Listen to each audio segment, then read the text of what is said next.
Well, hello, JNUC. How are you guys doing today? Everybody ready for this last session before the party? Who's ready for the party tonight? Yeah. All right. Well, then I won't hold you up. We'll get you started. You're here to talk about Accelerate Generative AI with Dave from AWS. We'll have Q&A afterwards. I'll run around the room with a microphone.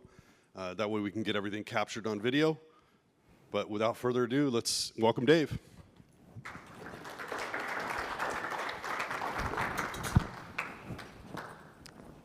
All right, this is pretty realistic. It feels like I'm actually in the room. No. Hey everyone, I'm Dave Cedar. I'm a specialist solutions architect for EC2 Mac at AWS, which is a longish title, but in short, it means my specialty is Macs in the cloud. This is a bit of a, probably a bit of a spoiler image from just a moment ago. So AWS does have a little bit of experience with compute on demand in that today there are over 800 types of instances available on EC2. EC2, by the way, is Elastic Compute Cloud. The idea is being able to scale up or down the compute, the storage, anything that you're going to need to make your application run as well as possible and as efficiently as possible, most so. So we've got 800 instance types, and today we're going to talk about 5 of them. One of them, the first of which launched in November of 2020, and that is our Amazon EC2 Mac instances. A bit of what we're going to be showing today are ingredients to just about the things that you would need to make an app in the cloud. And one of those first ingredients, of course, if you're writing apps for an Apple platform, that is something that does require a Mac. And EC2 Mac allows you to access and scale your Mac on demand in minutes. Average spin-up time for one of our EC2 Mac instances is about 6 to 20 minutes.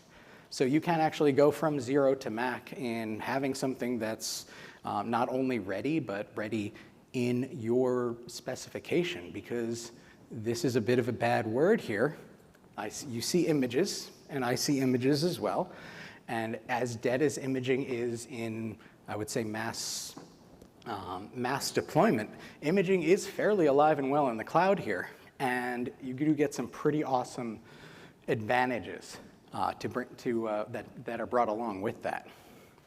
Also, the EC2 Macs are, of course, plugged into the AWS network, so low latency, high bandwidth networking, and the ability to actually have these where they need to be, high availability in the regions that you need. So I'd intimated a little bit about let's make an app. And in order to make an app, if anyone's done an app for the App Store or just dove into Xcode and really just wanted to get started on that, there's a few parts of the life cycle of an app that are kind of common, that you could do anywhere, because you could write code, you could design your art assets for your app in a whole lot of different apps. But in order to hit that last piece, which is building, testing, signing, and publishing, you do actually need Xcode, and Xcode needs Apple hardware. And of course, Xcode is bringing open the platforms that several of us are using, holding, wearing, and bringing you the advantage as well that your information is stored in the cloud itself, as close to where you're collaborating as possible. I didn't want to bury this lead too much, but this is my favorite image. You can probably guess why. It's got a bunch of wires in it. But more so, this is an EC2 Mac instance right here. And I'll point out just a few things. Obviously, we've got a Mac Mini up in the corner here. And this green board here is the AWS Nitro system. And Nitro is AWS's scalable technology to provide storage, networking, and physical security for our EC2 instances, including EC2 Mac. And my favorite bit, and this will always be my favorite bit, this black box here is containing a robot finger. If you have ever operated one Mac, many Macs, and maybe left them somewhere and realized, oh, I need to reboot that, or oh, it's crashed, and you have that moment of, okay, it looks like I'm taking a drive, canceling whatever plans I had. Our robot will kind of take care of that for you. So you can just say, okay, I'm going to terminate this instance, start a new one, and that's all the action you can take within code rather than within kind of the physical world there. And we have been expanding our EC2 Mac offerings over the years. I mentioned we did start with the Mac 1 instance, and the Mac 1 is an x86 EC2. This is an x86 Mac Mini, and this is with 32 gigs of RAM. And from there, Apple Silicon came out, and we've been adding the Apple Silicon Mac Minis as well. So we have the M1 as the Mac 2 instance. The M2 is the Mac 2-M2, the M2 Pro, M2 Pro, and each of those have increasing amounts of RAM as well, with 16 gigs, 24, 32, depending on your workload. And probably this one of my favorites, we do also have a Mac Studio offering. So Mac Studio basically being a Mac Mini and a Mac Mini about yay high. And that is a full 128 gigabytes of RAM available. So these are definitely machines that we want to make sure are powerful enough to take care of the app building, the things that you're making in as efficient a way as possible. And we mentioned too the network throughput at the bottom. This is all made possible through that AWS Nitro, just connected right over Thunderbolt and just giving us that direct storage, that direct networking. And we have not been alone. Number one thing I will always mention when it comes to AWS, 90% of our product roadmap is from feedback from customers, feedback from folks like you, feedback from folks like this.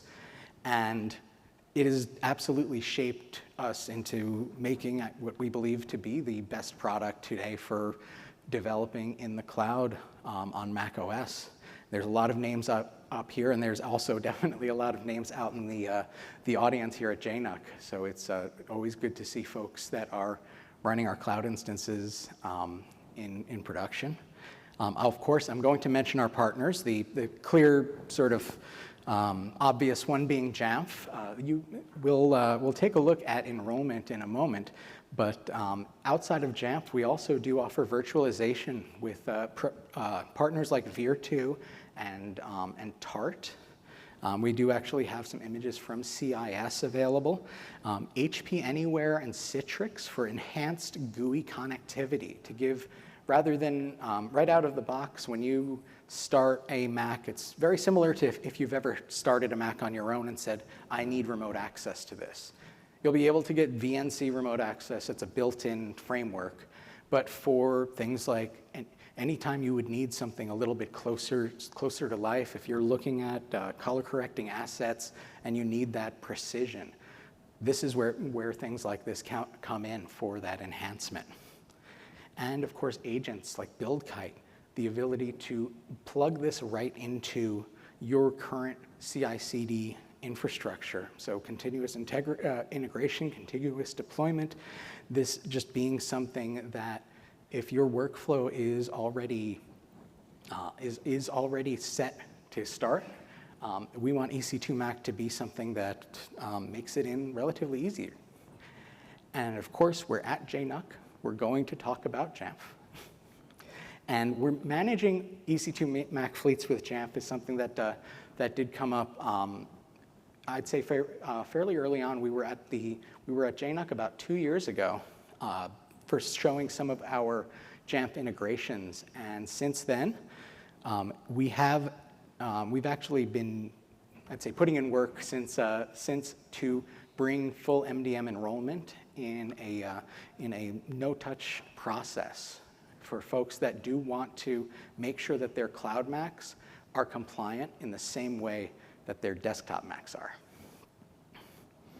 And just to take a bit of a look at how this process works, because automating the MDM enrollment for EC2 Mac, since these are ephemeral hosts, we can work with snapshots. We're able to take what we need from the Jamf API and keep everything nice and separated and secret. So to start with, I've got my EC2 Mac instance running on a Mac Mini host here. And this is going to be running a script that we'll have a QR code up at the end of our presentation here to go into depth with. But what this script does is it's going to reach out over the Jamf API. And with the credentials that it has from AWS Secrets Manager. So this is encrypted, and it only has the rights, the EC2 Mac instance only has the rights to read those credentials because we set it up with that, and we could take that away too as a part of this process at the end. So once we've got our credentials, that is going to reach out over the Jamf API and grab a computer invitation code. The computer invitation code is used for folks that know Jamf is a part of enrollment, but this way we're not requiring anyone to do any interactive downloading of profiles. This is just as an automated process. So taking all of that, the script itself then will construct the enrollment profile and complete the enrollment. So with that enrollment complete, that's giving us our two-way communication, that's giving us our push notification services. It's ensuring that anything that applies to a user-initiated enrollment is going to apply to our EC2 Mac here. And something I've always said about my own scripts is that as they get better, my demos get worse. So I've taken away a bit of curtain here, and what I'm going to show you is the process that a user won't see. So starting an EC2 Mac instance, this would auto log in. This is going over the Jamf API. It's grabbing the invitation code. It's constructed our profile. It's doing everything that it needs to do within the UI to make sure that this instance is fully enrolled. And it's doing so with checks as well. One thing to keep in mind that we were talking about images. And if you're thinking out there, if I took an image of an enrolled EC2 Mac, what would happen if I tried to start that image on another piece of hardware? And if anyone's ever tried to take an image of one machine that's enrolled and put it onto another, you get a very nice unfriendly device signature error. And that basically just means that any of the profiles there are not going to be updated. They're in place, and that's kind of the state of whatever that machine would be. With this script, though, it does take a look. If there is any error on the device signature, if there's any error in getting this enrolled in the first place, there is actually an unenrollment workflow that kicks off and ensures that if it's on new hardware, it's getting that same communication. And now my favorite set of glasses. The Apple Vision Pro, honestly, is a piece, is just I like the device personally. And I saw this as a bit of a place to really experiment. Because there's a lot you can do for just in general with generative AI. There's no shortage of ideas, but being able to kind of not only make ourselves an app for Vision Pro, but do this in a way that's going to be not just a today thing, but more fit for tomorrow. And this is where Amazon Bedrock comes in. So Bedrock is basically the ability to choose your foundation model through an API and send your queries out, send those tokens out with a whole lot of features that you most likely don't need to even set up in the first place. One of my favorite things that I'll mention is that the app that we're going to be showing in just a moment, this app is built with Amazon Bedrock, and the ability to take it from, at the time we first launched it, it was on Claude 3. And Claude 3.5 had come out since then. Of course, we want to hear from our latest robots. And that involved basically a change to the one change to the code, I believe, in the app code itself, and of course giving the rights to have retrieval from that particular AI. So yeah, let's put it all together. We're going to take Amazon Bedrock, and we're going to make an app with an EC2 Mac, and we're going to run that on our Vision Pro, and we're going to do that entirely within the Vision, basically without having a physical Mac in front of us, just with our cloud. So here, you obviously know a little bit what I look like, but this is my persona.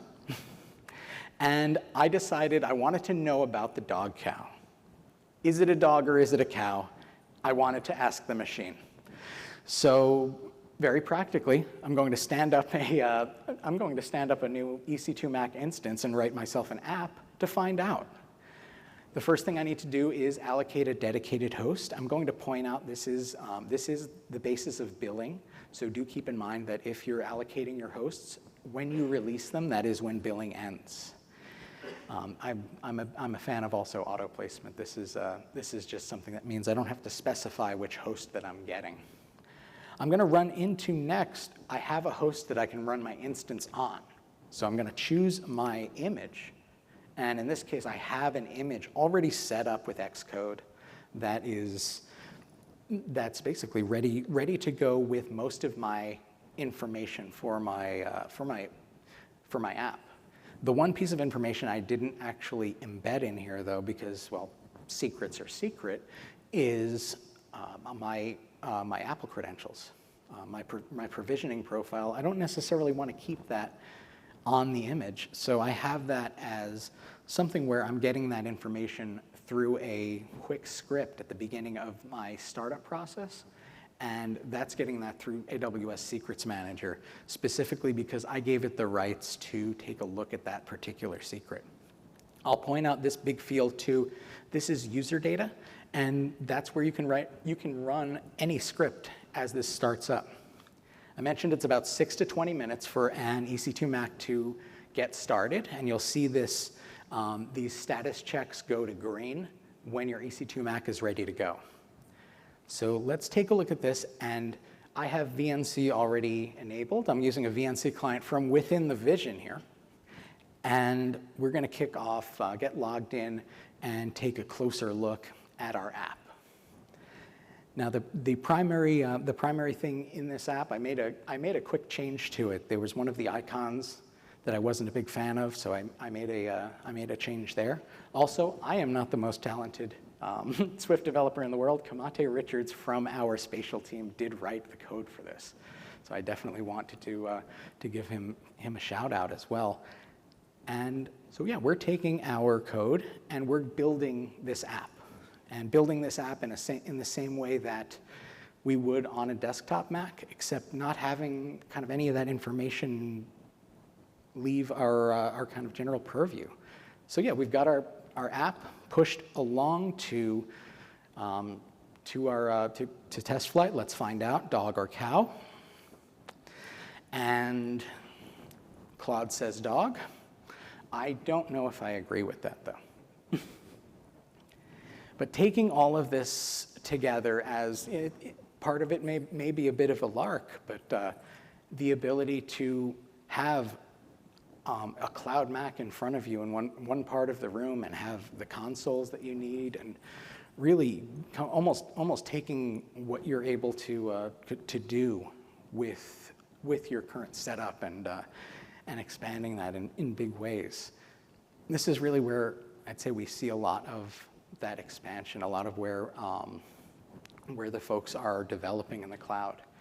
And the ability to do exactly what we did just a moment ago is something that could have been difficult in some cases, because Apple Silicon is required for Vision Pro development. So I was able to grab myself an Apple Silicon Mac Mini that was in our data center and spin that up, and I was ready to go and build right out. So with that, I do want to take a pause here with a bit of a few QR codes and my own information here. And first of all, thank you so much for watching a guy walk up here in a Vision Pro and not booing him off stage. I appreciate that.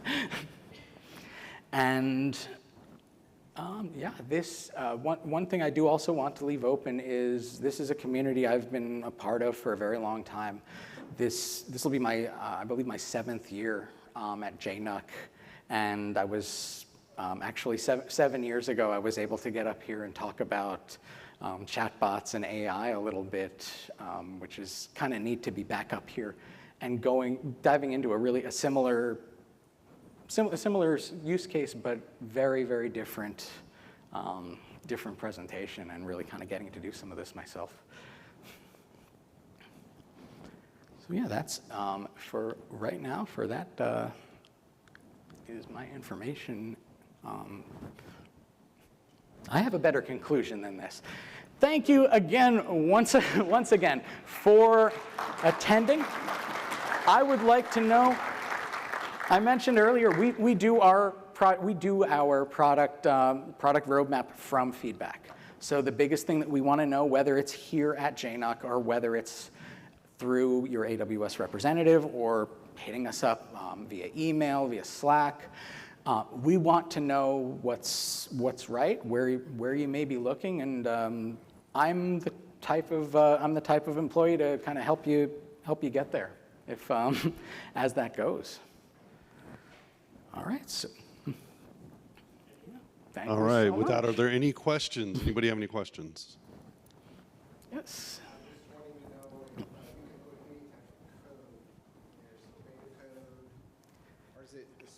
The latest and greatest version?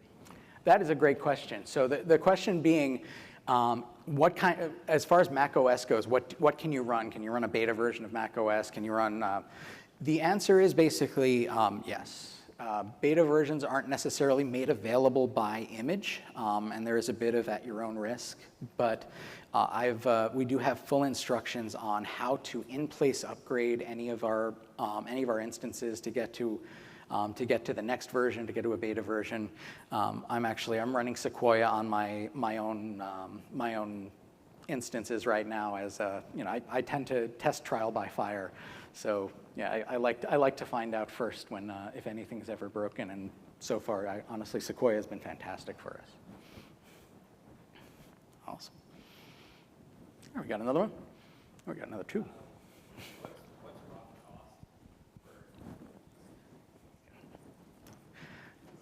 Yeah. So yeah, the question is about cost for EC2 Mac, and that is cost is available on our page for dedicated host pricing. Something to keep in mind about that too is our page for dedicated host pricing is going to show you the per hour pricing. The Apple software license agreement does contain a provision that a Mac instance does need to be leased for a minimum of 24 hours. In addition to that, what you're seeing on that page is our on-demand price. So that is, if you just need a Mac right away, we haven't really talked as, understood whether you're, scaling up. We may be able to, we work with savings plans, instant savings plans, and there's a lot more to, I would say, to the price than just the number that's on the website. So hopefully that, I'm not trying to avoid, but also instance type, some of the prices do vary region by region too, so I wouldn't necessarily want to say exactly what something was today.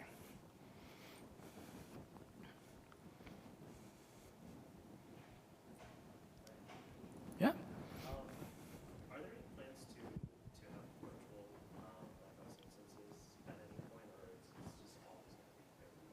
That's a very good question. So around whether to offer virtual Mac instances, because what we were showing, we've got bare metal, we have bare metal available. We don't have that level of abstraction, but it does mean that you are actually able to fire that up. So any EC2 Mac instance, you're able to run the same virtual machines that you could run on your desktop Mac. So up to, I believe, license provision is up to 2 concurrent. And yeah, I've used a lot of the more popular apps. I mentioned Vir2 Anka, but also Cirrus Labs Tart and UTM. I've actually been running through quite a few of the of the virtualization apps to get a feel for, of course, yeah, what's most easily deployable. I'll mention Virtual Buddy as well as something that's been bigger on orchestration too. So yeah, that's it's a story that if mass deployment of VMs is something that makes sense to you, we absolutely should have that conversation. And we've got some awesome information even just starting from the Vir2 and Tart side. Thanks. All right, one more.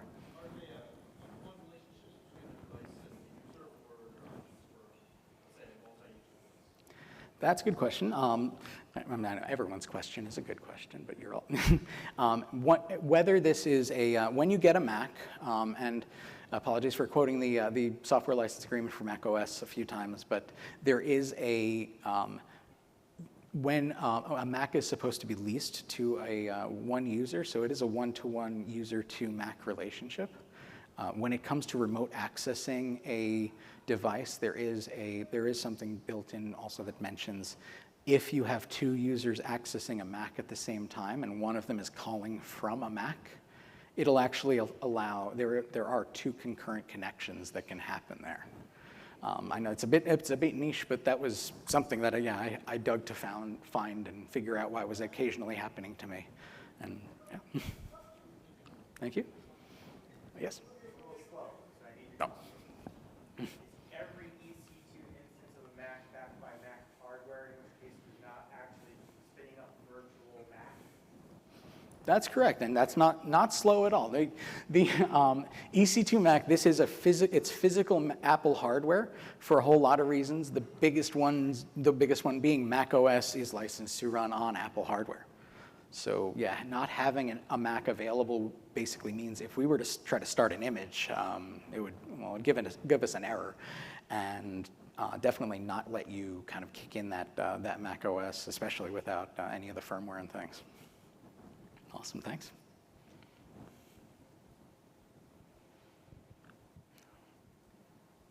All right. Seems like everybody's also pretty down to party tonight. I am as well. So one more time, I really do want to thank you, and say there's my mug again, but yeah, if as you grow, as you kind of check out your journey when it comes to especially experimenting with policies and more dangerous profiles at times. Having a bare metal Mac may be something that can help out in developing workflows, scripting workflows, and so on. So, what I ask is if you think of anything or if you'd like to talk, I love talking to you guys. Everyone here. So yeah, you folks are wonderful again, and thank you.